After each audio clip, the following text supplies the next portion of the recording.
හයි ළමයි අද මං යන්නේ මේන්ටේන් වැඩකට. අපි අපේ ප්ලාන්ස් ටික බලලා යන්න. මහා ව්‍යසනයකට පස්සේ අපේ පාර තමයි මේ තියෙන්නේ.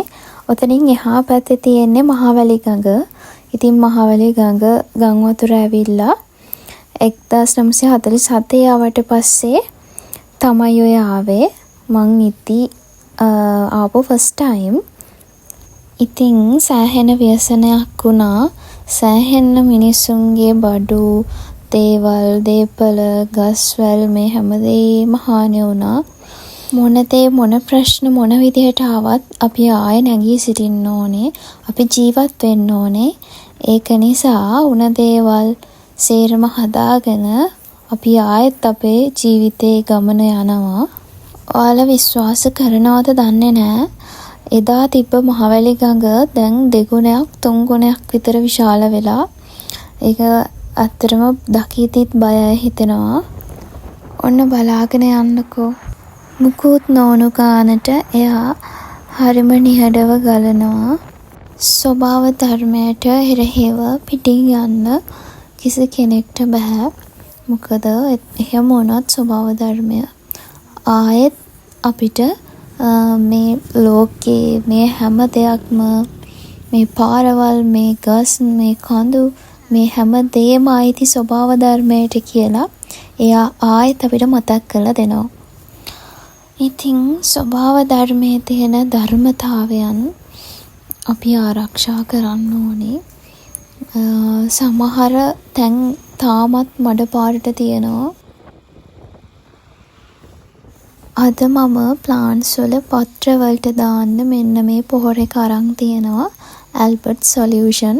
මේකෙන් කීපයක් වතුර එක්ක මික්ස් කරලා තමයි පාවිච්චි කරන්නේ. ඔන්න අපි බිල්ඩින් එකට ආවා. අපි මේන්ටේන් එකදී මුලින්ම කරන්න ඕනේ මේ විදිහට වතුර ස්ප්‍රේ කරගෙන කොළවලට හොඳට කොළේ තියෙන දූවිලි විස බීජ සියල්ලම ටිෂු එකකින් පිහලා අයින් කරන්න. ඒත් එක්කම පොට් එකේ තියෙන පස් හොඳට මුල්ලුවකින් මුල්ලු කරන්න ඕනේ. ඊට පස්සේ අපි එකට දාන පොහොර එක මෙන්න මේ වගේ ගසට ටිකක් ඈතින් පොට් එකේ කෙළවරට වෙන්න වගේ දාන්න ඕනේ. එහෙම දාන්නේ අපි ගහ මුලට වගේ දැම්මොත් ගහ මැරෙන්න ඉඩ තියෙනවා. එන්න ඒක නිසා. ඉතින් අපි මෙන්න මේ විදිහට මේකේ තැළුණ පොඩි උණු පත්‍ර තියෙනවා නම් ඒවා කපලා අයින් කරගන්න ඕනේ.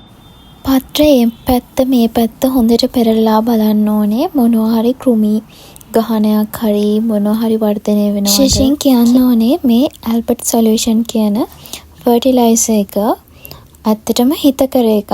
මේක ස්වභාවික දේවල් වලින් හදන පොහොර එකක්. ඒක නිසා කිසිම අතුරු ආබාධයක් පාවිච්චි කරන කෙනෙකුට හෝ ශාකයට නැහැ. මේක පත්‍ර වලට පමණක් ස්ප්‍රේ කරන්න ඕන එකක්. ඔයාලට මතකද දන්නේ එදා මං ලෑස්ති කරපු ප්ලාන්ට්ස් ටික මේ පොට් 4 තමයි තියෙන්නේ. මෙයාලව සෙටප් කරලා මාසයක් විතර වෙනවා. හරි ලස්සනට වැවිලා තියෙනවා. එතකොට මේ තියෙන්නේ මම එදා ගෙනාපු හැග්ලොනිමා ප්ලාන්ට් එක. ඒකත් අලුතෙන් කොළ දාලා හරිම ලස්සනට තියෙනවා. ඉතින් මම සේරම ප්ලාන්ට්ස් ඔයාලට එකින් එක පෙන්වන්න යන්නේ නැහැ. ඔන්න ඔහොම තමයි මේන්ටේන් එකක් හරියට කරගන්නේ. ඉතින් ඔන්න ඔය විදිහට තමයි අපේ මේන්ටේන් වැඩේ සිද්ධ වුනේ. ආයෙත් දවසක අලුත් වැඩකින් හම්බෙමු.